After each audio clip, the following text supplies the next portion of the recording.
26 नवंबर 2008 की रात। फोन की घंटियां लगातार बज रही थीं। गोलियों की आवाजें टीवी स्क्रीन से बाहर निकलकर पूरे देश के दिल में गूंज रही थीं। और उसी वक्त एक फैसला, कुछ मिनटों का, सैकड़ों जिंदगियों की किस्मत तय करने वाला था। रात करीब 9:20 पर समुद्र के रास्ते आए आतंकियों ने मुंबई को निशाना बनाया। Chhatrapati Shivaji terminus, Leopold cafe और फिर ताज होटल।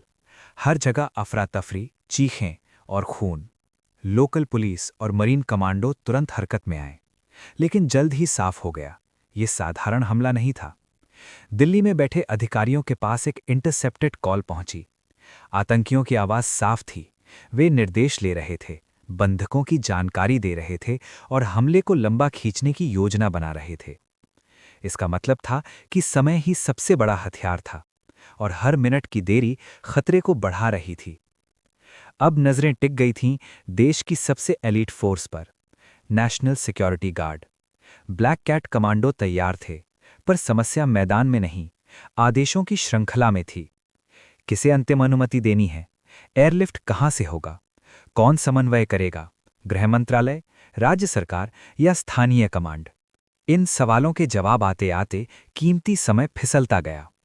दिल्ली के मानेसर बेस पर कमांडो इंतजार कर रहे थे, हथियारों के साथ, नक्शों के साथ और एक ही सवाल के साथ, ऑर्डर कब मिलेगा?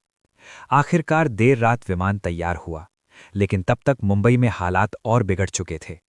ताज होटल के अंदर आग लग चुकी थी, बंधक फंसे थे और टीवी चैनलों की लाइव कवरेज दुनिया भर में प्रसारित हो रही थी।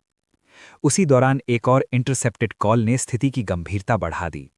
आतंकियों को बाहर से बताया जा रहा था कि भारतीय सुरक्षा बलों की मूवमेंट क्या है, किस फ्लोर पर लोग छिपे हैं और मीडिया क्या दिखा रहा है।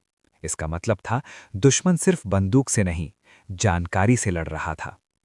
सुबह होने तक कमांडो आखिरकार मुंबई पहुंचे, लेकिन शहर विशाल था, टारगेट कई थे और हर मिनट में नई सूचना आ रही थी। ऑपरेशन शुरू हुआ, धीरे, सावधानी से, कमरे दर कमरे। गोलियों की आवाज, धुएं से भरे कॉरिडोर और हर दरवाजे के पीछे अनजान खतरा।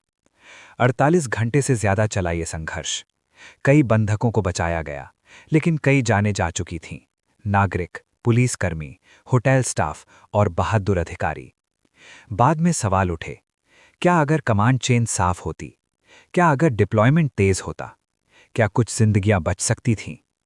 जांच रिपोर्टों ने बताया कि शुरुआती घंटों में समन्वय की कमी, स्पष्ट आदेशों की देरी और केंद्र राज्य के बीच संचार की उलझन ने प्रतिक्रिया को धीमा किया।